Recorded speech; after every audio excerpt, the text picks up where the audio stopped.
Hi, it's Alex from the Well Carried Child. One of my favorite tricks I teach clients if you have a buckle carrier that unclips at the side is to crisscross your straps. But it can be confusing when you're trying to put your baby in and find all the straps. So I'm going to show you how to prepare your carrier and put it on your body in a way that simplifies using crisscross straps.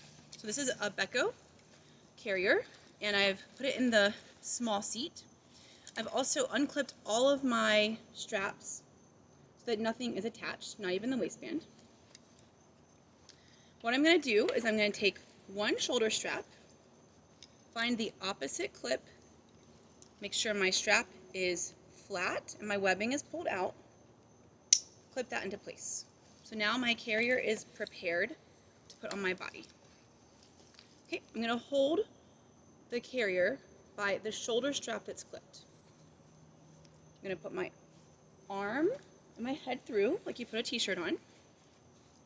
I'm going to buckle my waistband. Every time that you clip something, you should hear it go click. Tighten the webbing down. I can pre-size my pocket so that baby has the right amount of space to go in. Thank you.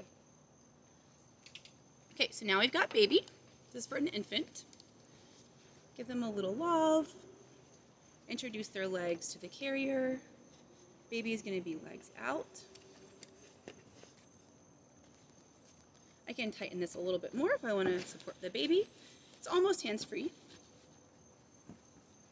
My unclipped strap goes over my shoulder. I find the webbing. I'm going to pull it around. Clip that into place. And I can incrementally tighten these or loosen them as needed for my comfort. So now I have a supported infant in the carrier. When I get out of this carrier, I can just do it the opposite way. So I'm going to unclip one side. Yep. Keep a hand on baby. No! Unclip the waistband. I'm always supporting the baby. Take off the carrier, and it's ready for next time. If you find this helpful, please follow me on Facebook and Instagram, The Well Carried Child. I hope you're having a wonderful day. Thanks for watching.